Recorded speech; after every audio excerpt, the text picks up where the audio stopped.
Llegamos al final del día y vamos a conversar con quien habíamos prometido hacerlo, la doctora María Elena Bottazzi, que nació en Génova, Italia, pero su padre es hondureño, diplomático, fue enviado a Italia y por eso nace allí, pero finalmente su corazón seguramente es catracho.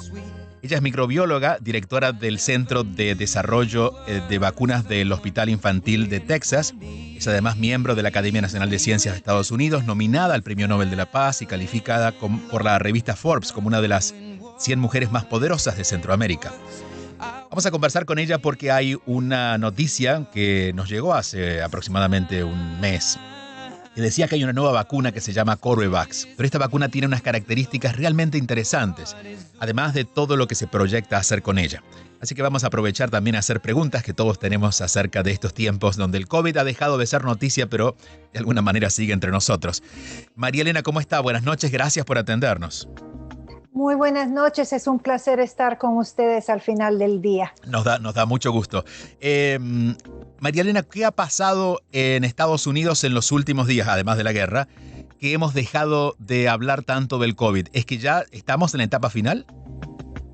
Bueno, yo creo que la verdad es que no, y como usted mencionó, pues hemos visto como el presidente Biden ya está movilizando una estrategia que creemos que va por buen camino, obviamente con los pilares que usted mencionó y en especial también con esta aspiración de no solo protegernos a nosotros, obviamente que vivimos en Estados Unidos y países aledaños, pero también ciertamente a todos los países que todavía hay una gran inequidad de acceso, no solo obviamente a vacunas, a medicamentos, a diagnósticos y realmente a tratar de ayudar para que realmente podamos salir de esta pandemia de una vez por todas. Y justamente creo que ese es el interés de ustedes, tengo entendido, y lo comentará ahora, de tener una vacuna de fácil acceso, especialmente por lo financiero. Y especialmente en países como, por ejemplo, Centroamérica o el resto de Latinoamérica o incluso países africanos que no han podido tener acceso justamente por los costos o la distribución o por las cantidades. Cuéntenos de Corbevax.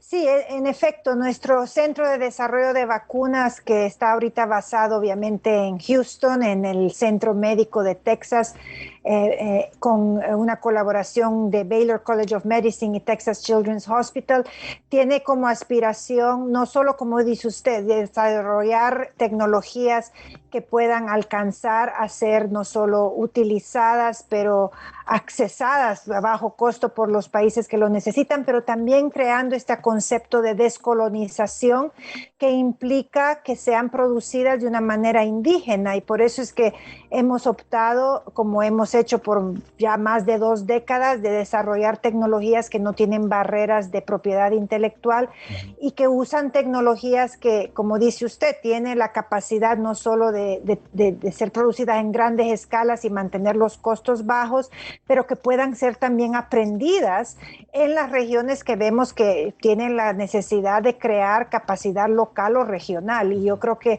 es un poco nuestra contribución, es proveer productos que obviamente puedan ser comprados y accesados porque se producen en grandes escalas, pero que al mismo tiempo estamos creando pues la producción local y los conocimientos de manera local. Cuéntenos más porque esto no lo conozco. ¿Cuál es la diferencia entre tener patente y no? Digo, las diferencias están claras cuando por una se paga, la otra no, pero ¿cómo se puede crear algo y no estar preso de una patente? ¿Cómo fue el camino para llegar ahí? Sí, bueno, cuando uno patenta algo, esto implica que uno quiere proteger algún secreto de alguna tecnología, sí, ¿no? Y eso no implica que nosotros no hayamos hecho algo que tuviera la posibilidad de mantenerse protegida, pero nuestros, digámoslo así, secretos, porque uno siempre tiene algo que es muy especial de un descubrimiento, de algo que en el laboratorio creamos dentro de nuestros propios conocimientos, pero nosotros optamos por ponerlo en el dominio público. Cuando uno pone una publicación o una receta, digámoslo así, o un descubrimiento científico en el dominio público, es muy inusual que después uno lo pueda proteger, porque si ya está en el dominio público, se puede proteger. Entonces, ese es el concepto nuestro, es el hecho de que trabajando en desarrollo de vacunas que en especial son para enfermedades desatendidas, para ser desarrollados para poder alcanzar los países pobres y las poblaciones pobres, la barrera de proteger un secreto no es válido, porque al final lo que queremos es que más bien se crea esta bola de nieve donde no solo se produzca en países de vías de desarrollo, pero también se produzca en los países donde se ocupan estos productos. Entonces nosotros decidimos que cualquier descubrimiento de nuestro laboratorio primero lo íbamos a publicar para prevenir este concepto de poderlo patentar, y entonces cualquier persona que lee nuestras publicaciones y obviamente tiene la capacidad científica de replicarlo, lo puede hacer, y lo pueden hasta hacer sin ni siquiera llamarnos, ¿no? Cuando nos llaman y quieren que uno colabore con ellos, contribuyendo aún más a este co-desarrollo, entonces uno hace que pueden ser transferencias de materiales, forjamos consorcios de colaboración, y ahí es donde viene este otro concepto, que es hacer estas licencias que son no exclusivas, porque nosotros buscamos de poderlas hacer con cualquier persona, individuo, centro, investigador, gobierno, privado, que quieran obviamente trabajar con nosotros. Esa es la pregunta. Por ejemplo, imaginemos que en su país, en Honduras, usted es hondureña, ¿verdad? Al menos de corazón, aunque nació en Italia, tengo entendido. Si alguien quisiera hacerlo, no podría lucrar con ello. Si fuera una compañía privada, en este caso, ¿cómo se haría cómo se distribuiría el negocio? Sí, así es. Normalmente estas tecnologías que son a un cierto punto un poco genéricas, ¿no? Ya son conocidas, ya los protocolos están abiertos, cualquier laboratorio, productor puede obviamente replicar, le da obviamente su propio, digámoslo así, un poco su propio sabor, porque en el proceso de escalamiento, de producción, de hacerlo de una manera industrial, porque acuérdese, nuestro descubrimiento es a base de descubrimiento de laboratorio. Nosotros hacemos, por ejemplo, procesos de 10 litros y el manufacturador tiene que hacer procesos de miles de litros, ¿no? Entonces ellos modifican, maduran la tecnología, pero como ya es una tecnología abierta, siempre tienen que mantenerla a un cierto punto con costos accesibles, y obviamente cada productor puede optar por su propio modelo, ¿no? Nosotros tuvimos la gran suerte de aliarnos con manufacturadores que piensan igual que nosotros. Claro. La compañía en la India, Biological E, por ejemplo, ellos dijeron que aunque obviamente ellos tienen que, eventualmente la vacuna se tiene que vender, ¿no? Se tiene que vender a sus gobiernos, claro, o ser subsidiada en algún punto, pero ellos tenían la aspiración de que tiene que mantenerse con este concepto de que fuera para acceso global. Y eso fue algo también predeterminado, y la filosofía de la propia compañía. Entonces, como usted puede ver, es de acuerdo ciertamente a la aspiración y a la filosofía de cada aliado, y nosotros siempre buscamos aquellos aliados que a un cierto punto tengan la misma filosofía nuestra, ¿no? Claro, que es ayudar al público. Que en este caso, y usted no lo dice, esto corre por mi cuenta, deja implícita una crítica a la forma en que se está manejando la salud, ¿no? Que es una salud cara, que la aleja realmente de las personas más necesitadas, y creo que ustedes están enviando un mensaje muy claro que, insisto, no es un mensaje que ustedes están declarando como tal, pero que nosotros desde este lugar podemos leer y nos parece muy valioso. En efecto, sí, solo para comentarle que sí, nosotros creemos que la salud es un bien público, algo que todos tienen que tener acceso igual, independiente de dónde uno viva y de qué poder económico el individuo o el país tenga. Vamos a hablar específicamente de la vacuna, porque otra de las características que nos ha llamado la atención es que tiene... No tengo el conocimiento científico para explicarlo, pero tiene de alguna manera el desarrollo de una vacuna tradicional, de una vacuna común, como por ejemplo la de hepatitis B, que tiene un proceso similar. Cuéntenos más de esto porque, y usted lo había dicho en alguna entrevista, el temor del ARN, que no lo conocemos, que se ha especulado tanto, ¿verdad?, sobre qué es lo que estamos metiendo al cuerpo o de qué tipo de proceso tiene. Entonces ha hecho que mucha gente no se vacunaran con, por ejemplo, Pfizer y demás, que siguen ese proceso. Y mucho se ha criticado que incluso no debería llamarse vacuna y demás. Ustedes están haciendo literalmente una vacuna, ¿no?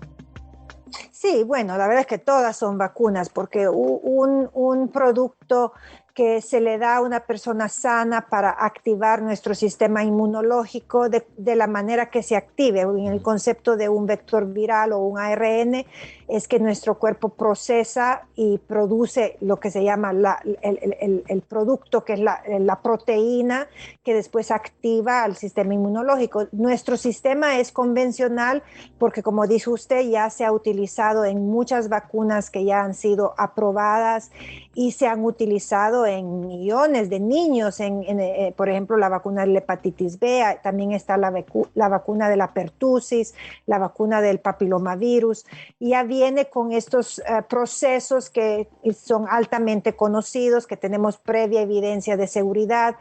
El nuestro es en especial también porque hay muchas maneras de producir los productos de proteínas recombinantes. Nosotros usamos una fermentación vegana usando la levadura, que de nuevo es un organismo que es muy altamente usado en producciones de proteínas, que todo es de manera sintética y vegetal, no tiene ningún residuo de derivados de productos de animales, que eso lo hace también, por ejemplo, estamos colaborando con Indonesia, que usted sabe que para aquellos que son musulmanes es muy importante este concepto de halal, ¿no? De que no tenga ningún derivado animal, pero también no tiene ningún derivado de una célula que proviene de humanos también, ¿no? Que yo creo que se ha oído un poco la crítica de varias vacunas. Entonces optamos de nuevo en tecnologías que son, como le menciono, ya usadas porque ya han sido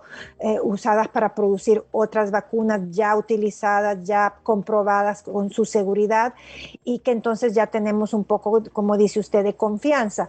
Pero para aclarar que eso no implica que las otras vacunas no funcionan o que no son seguras. Cierto que a lo mejor no han sido previamente autorizadas para pues prevenir otro tipo de enfermedad anteriormente, pero ya se han estudiado desde hace muchos años.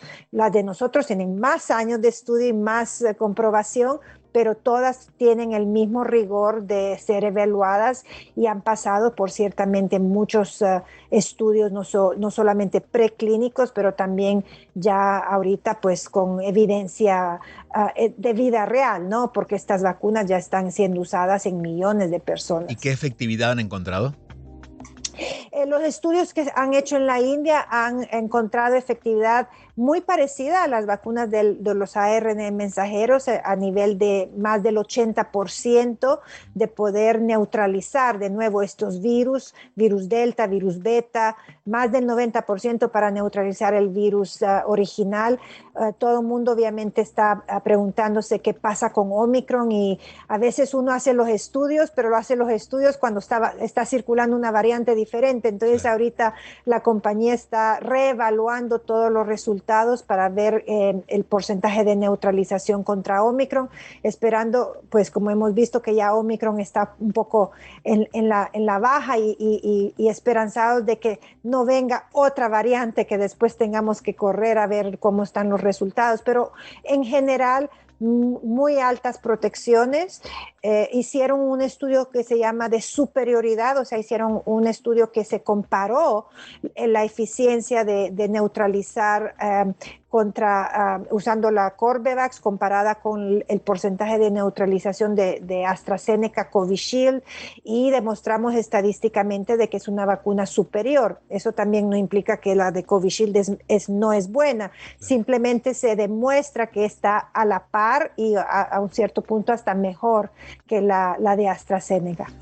Considerando la efectividad y no solamente la facilidad de poder tenerlo, ¿no? por esto de no tener patentes, y lo que voy a decir es casi lógico, ¿no? Es decir, deberíamos tener en consideración el uso de esta vacuna, porque sería la más fácil de conseguir, la más fácil de producir, Imagino, y esto lo puedo intuir, ¿no? Que en realidad son las grandes compañías mundiales como Pfizer, Johnson y demás que están detrás de este gran negocio de la vacunación. ¿Es esa la razón por la cual es su vacuna, en este caso la vacuna en la que ustedes han trabajado, no se ha llegado a popularizar o a usar en mayores lugares, en más cantidad de población? Sí, yo creo que hay varias razones. Obviamente, científicamente todas tenían validez y yo creo que pues desafortunadamente no se les dio prioridad a estas vacunas que utilizan estas tecnologías de proteínas recombinantes. Y hemos visto, por ejemplo, como Sanofi ahorita está tratando de avanzar una. Hay otras compañías también que están tratando de avanzar basados en esta tecnología de proteína recombinante. Sí lleva un poquito más de tiempo de lo que llamamos de producción y escalamiento, pero como usted puede ver, tal vez algo acelerado al principio que no se puede escalar y que es de alto costo y que después no se tenga acceso, no es razón por la cual dejar a las otras tecnologías por atrás, que no se les dio el apoyo desde el principio. Yo creo que se tenía la impresión de que con una poca cantidad de vacunas iba a ser suficientes con el hecho de que se estaba cerrando los países, el confinamiento, que se estaba usando otras barreras, obviamente, de prevención, que tal vez se iba a convertir en una pandemia que iba no necesariamente convertirse en la globalidad como se convirtió. Y cuando se dieron cuenta de que ya estaba fuera de control, a lo mejor ya no había la rapidez ni los fondos suficientes para poder apoyarnos, apoyar a grupos como los nuestros y a grupos como, por ejemplo, estas entidades de manufactura en países en vías de desarrollo. Y ha sido difícil, yo tengo que decirlo muy francamente. Nosotros hemos hecho un poco un crowdfunding approach, ¿no? Donde financiamientos de fundaciones, filantropía, individuos como usted y yo donando 5, 10, $1, lo que fuera, la compañía también tratando de buscar subsidios y apoyos por el lado que pudieran, porque no fuimos beneficiarios de los grandes subsidios multinacionales, ¿no?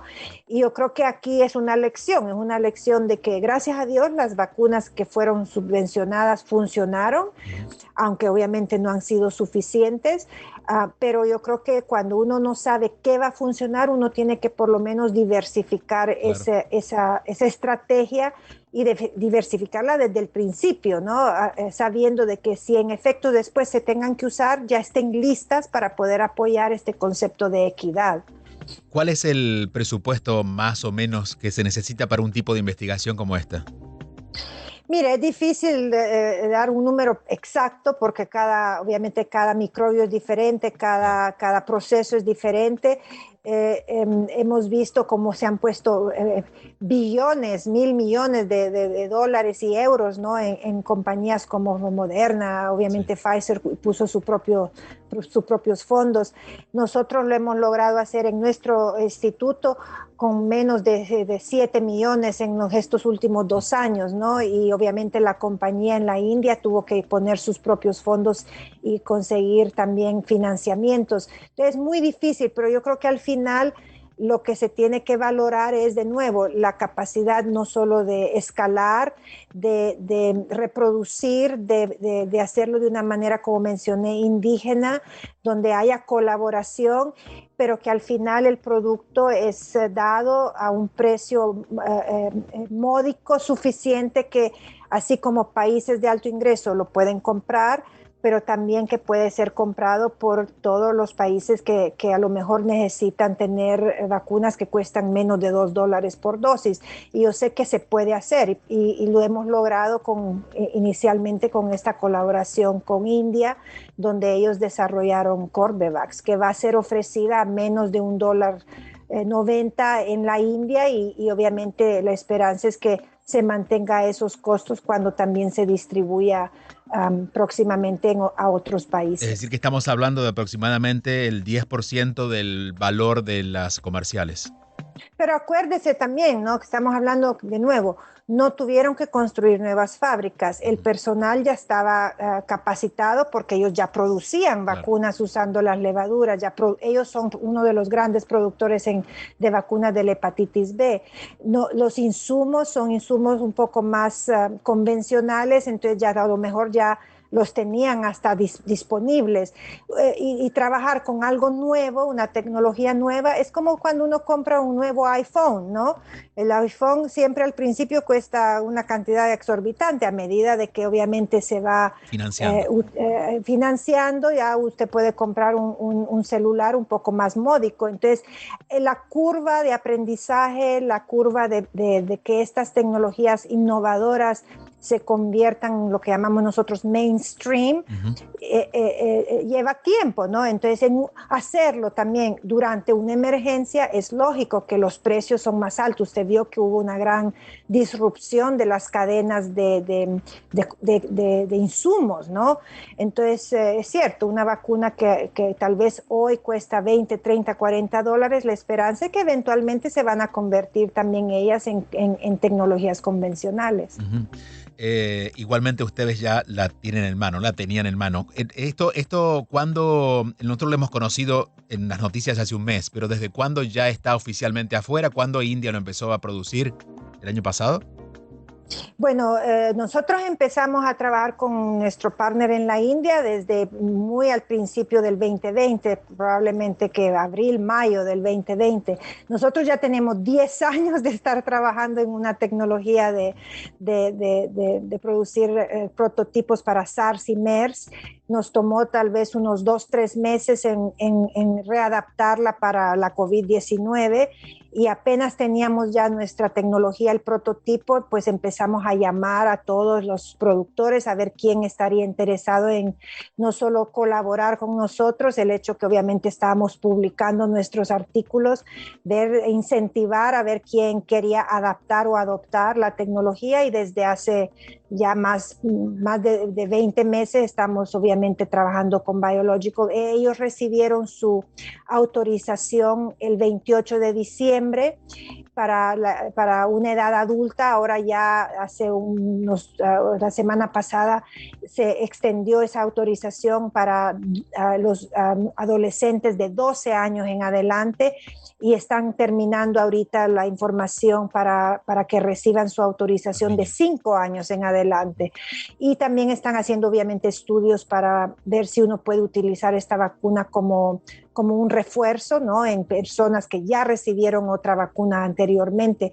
Lo principal era primero ayudar a aquellas poblaciones que no habían recibido ninguna vacuna, después obviamente también la población pediátrica, y eventualmente también para usarla como un refuerzo. El proceso inicialmente son 2 dosis, ¿verdad? O sea, sí, Así 2 es. dosis, sí. Sí, 2 dosis, igual 28 días de diferencia entre la primera y segunda dosis, y eventualmente el refuerzo puede ser igual después de 6 meses, pero obviamente uno no sabe porque uno tiene que ver en qué situación vamos a estar en la pandemia. Las proteínas recombinantes, también tengo que decir, son soluciones muy favorables en el evento que vayamos a necesitar refuerzos anuales. Por ejemplo, ustedes oyen mucho de que vamos a necesitar vacunarnos cada año o cada cuánto. Estos tipos de tecnologías son muy favorables porque, como le menciono, ya se han utilizado anteriormente y están demostrando que son tecnologías que se pueden usar a largo plazo y se pueden almacenar a largo plazo, o sea que uno las puede producir, mantenerlas a refrigeración, y no tienen estas expiraciones rápidas, sino que tienen expiraciones a años prácticamente. Y la duración de la inmunidad, imagino que es relativa, pero más o menos en cuánto la han conseguido.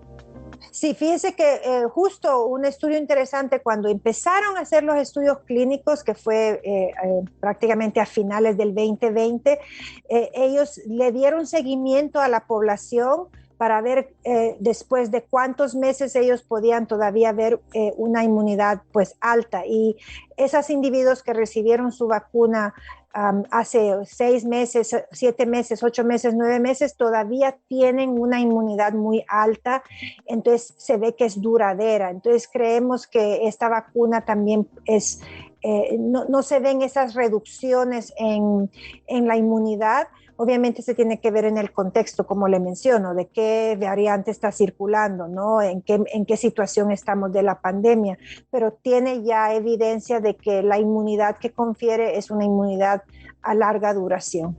Estamos conversando con la doctora María Elena Bottazzi. Nació en Génova, en Italia, pero su padre es hondureño y su vida luego transcurrió en Honduras. ¿A qué edad llega a Estados Unidos, doctora? Bueno, yo estuve en Honduras desde mis 8 años hasta que me gradué de microbióloga, o sea que ya cuando me fui a Estados Unidos fui ya pues mayor, ya creo que tenía que 23, 24 años, y ahí estudié, hice mis estudios de PhD y de postdoctorado, y la verdad es que tengo desde el 89 que estoy en Estados Unidos. No nos da el tiempo para leer toda su carrera. De todas maneras, hay muchísima trayectoria, no solamente en estudios, sino en tareas de servicio, en el caso de publicaciones, de muchísimas conferencias a nivel mundial. Y además debo decir, doctora, que es una gran comunicadora. Nos cuesta a veces conversar con personas que están en la ciencia porque no conocen las palabras para poder entendernos, especialmente para las audiencias más grandes, o porque, bueno, el talento es estar en un laboratorio, no en la comunicación, y usted ha sido bendecida también con ese talento, así que qué fácil es conversar con usted. Ay, muchas gracias. Vamos a volver a la vacuna. Decíamos, es doble dosis, puede ser refuerzo para quienes han tomado otro tipo de vacunas. ¿Podría este ser combinable, por ejemplo, con alguien que ha tomado las ARN, que tiene las ARN? Como la Sí, Pfizer, esa es la esperanza, en efecto. Bueno, ahorita los estudios están haciendo con vacunas como las de vector viral, por ejemplo la de AstraZeneca, porque obviamente en la India ellos están interesados inicialmente en ver con lo que obviamente se ha utilizado en la India, y en la India no han llegado las vacunas de ARN mensajero, pero ya estamos haciendo estudios para ver la posibilidad de hacer en efecto la combinación con ARN mensajero. Pero ahorita la urgencia, tengo que decirle también, es en muchos países que han recibido, por ejemplo, las vacunas basadas en los virus inactivados, que son, por ejemplo, la de Sinovac, la de Sinopharm. Esas han visto que han sufrido bastante el porcentaje de protección, y esas poblaciones se beneficiarían mucho de recibir refuerzos con las proteínas recombinantes. Entonces, esa es otra prioridad para nosotros, es también priorizar, obviamente, donde se necesita más la urgencia de proteger a la población, no solo aquellos, obviamente, donde no han tenido ningún acceso, pero también evaluar un poco cuáles son las vacunas que necesitan un poco más de rescate, digámoslo así, que pueda complementar, porque el individuo ya tiene una buena base que llamamos nosotros de primaria de inmunización, y después es levantar y reforzar y crear un poco más la duración de esta inmunidad. Y ahí me abre a la pregunta.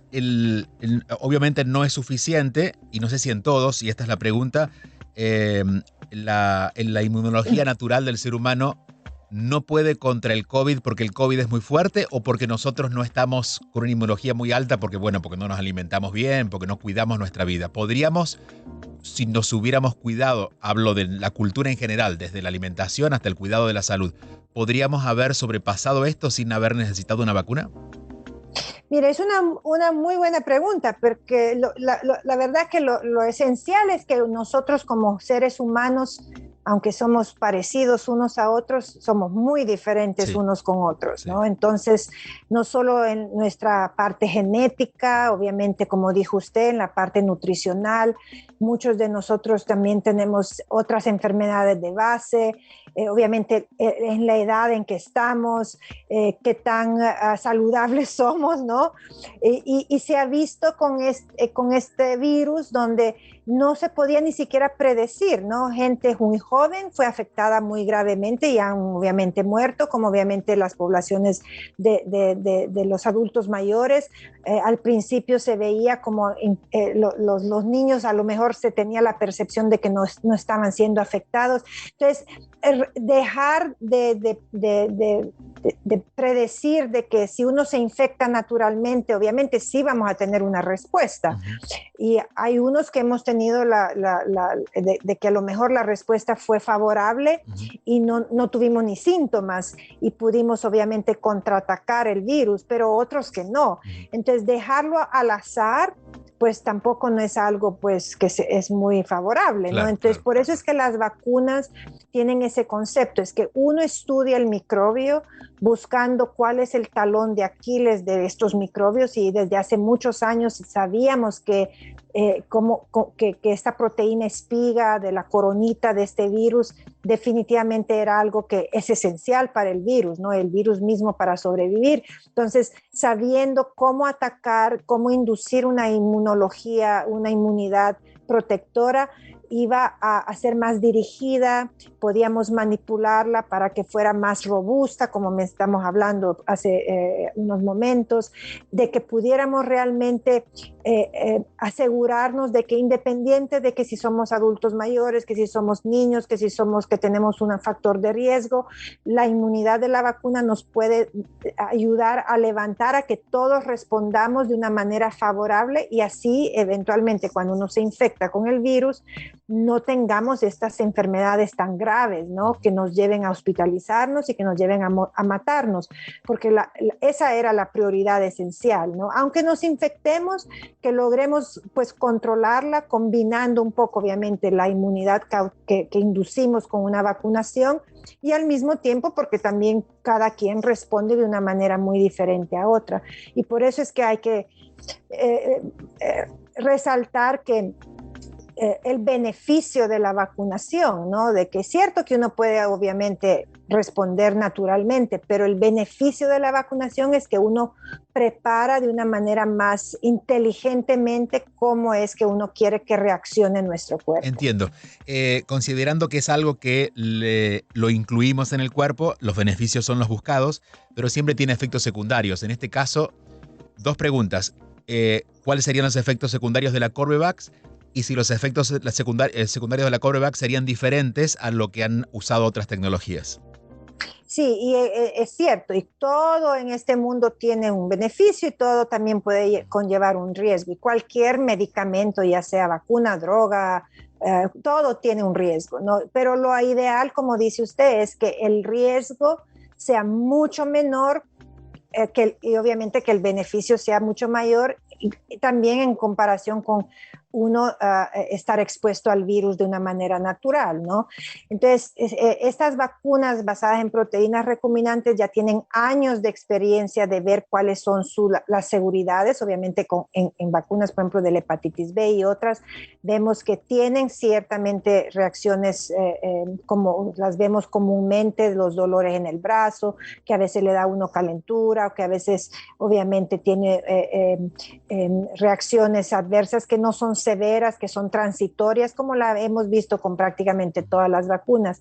Pero lo bueno es que hemos visto, y aún Corbevax lo demostró en este estudio de comparación con Covishield, que encontramos 50% menores reacciones adversas que como lo que se vio con estas vacunas basadas en vector viral. Y no se encontraron hasta al día de hoy reacciones severas como las que hemos obviamente escuchado que pueden ocurrir de una manera tal vez rara, pero que sí ocurren obviamente con Corbevax. Y yo creo que es no es inusual porque de nuevo, estas tecnologías basadas en proteínas recombinantes, ya sabemos un poco cuáles son los perfiles de seguridad que teníamos, que esperábamos evaluar. Doctora, y vamos cerrando ya la conversación, pero antes de conversar con usted anunciábamos que había una ley que habían propuesto aquí en la Florida, que finalmente no va a salir adelante, que protegía que los médicos pudieran recetar lo que consideraban necesario para un paciente, especialmente en tratamientos de COVID, más allá de las directrices del CBC. Y una de esas medicinas era la famosa ivermectina. Eh, ¿Qué sabe usted y qué considera acerca de estos procesos alternativos que se intentaron?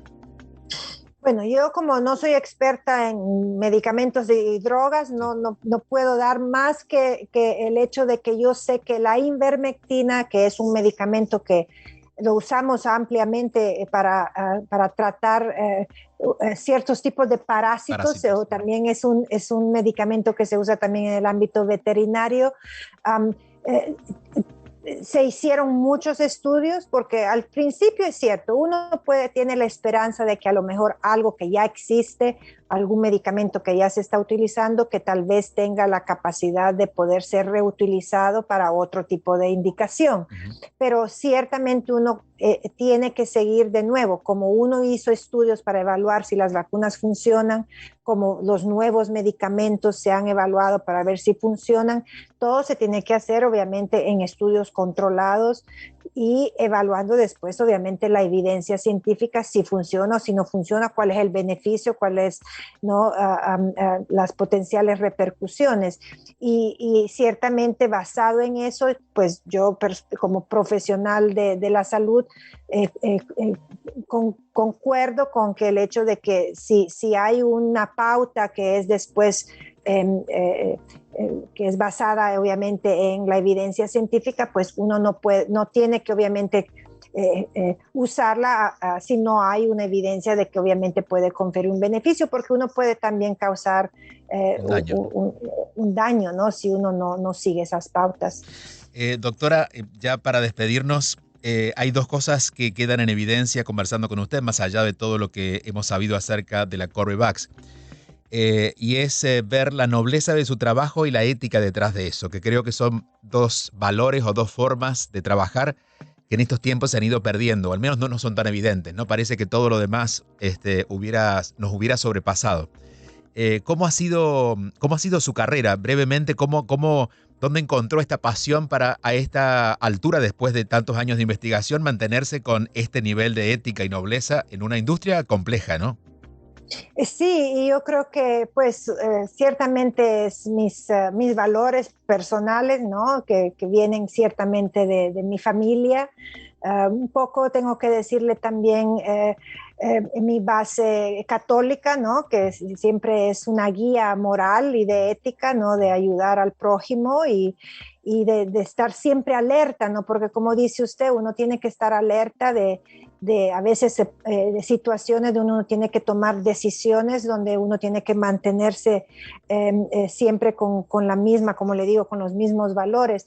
Pero tengo que decir que trabajando en el ámbito académico, tratando de utilizar modelos que a un cierto punto son siempre basados en que somos empresas, ¿no? Aunque lo hacemos sin fines de lucro o lo hacemos con aspiraciones para ayudar a aquellos que lo más necesitan, uno siempre tiene que tener el concepto de que tiene, como dice usted, comunicar bien, hacer un poco su propio mercadeo, ¿no? De cuál es el concepto, de trabajar de una manera transparente, de no tener miedo a que uno puede obviamente equivocarse, ¿no? Y eventualmente aceptar que uno se equivoca y seguir adelante, ¿no? Y yo creo que eso es lo que ciertamente me inspira, y el haber encontrado al doctor Peter Hotez, que obviamente ustedes saben que somos prácticamente un dúo dinámico, ¿no? Que tenemos la misma un poco filosofía y que nos complementamos no solo en personalidad, pero en capacidad también, y que detrás hemos creado un grupo que también tiene la misma pasión y la misma aspiración nuestra, y que la verdad es que eso es lo más esencial, ¿no? De que trabajamos siempre de una manera optimista y positiva, y que todos tenemos prácticamente la misma filosofía, y ¿Cuántas que nuestras personas, instituciones... cuántas personas hay en su equipo? Miren, nuestra escuela de medicina tropical somos aproximadamente unos 60 Ujú. que tenemos todos diferentes roles, ya sea de educación, de investigación, También damos servicios clínicos, tenemos unas clínicas de medicina tropical a adultos y pediátricos, hacemos obviamente servicio a nuestras comunidades. El grupo del Centro de Desarrollo de Vacunas somos aproximadamente unas 20 personas y obviamente basados también en instituciones que también nos apoyan, porque eso también es muy importante, que la institución que nos respalda tiene la misma visión nuestra, ¿no? Y la misma filosofía. Doctora, ha sido literalmente un gusto. No, no todas las veces se dice con esa intención. Ha sido un gusto poder no solamente escucharla, sino conocerla. Le agradecemos mucho por habernos traído esta noticia, no solamente por lo que están haciendo, sino por la forma en que lo hacen, en una semana donde las noticias han sido complejas, donde el mundo está frágil, pero tomamos fuerza con su historia y con su trabajo. Muchísimas gracias. No, gracias a usted. Gracias. María Elena Bottasi es microbióloga, directora del Centro de Desarrollo de Vacunas del Hospital Infantil de Texas, de una amplia trayectoria en la investigación, nominada al Premio Nobel de la Paz, calificada como una de las 100 mujeres más poderosas de Centroamérica por la revista Forbes, pero por sobre todo esto, un reflejo de la nobleza y la ética detrás de la investigación científica.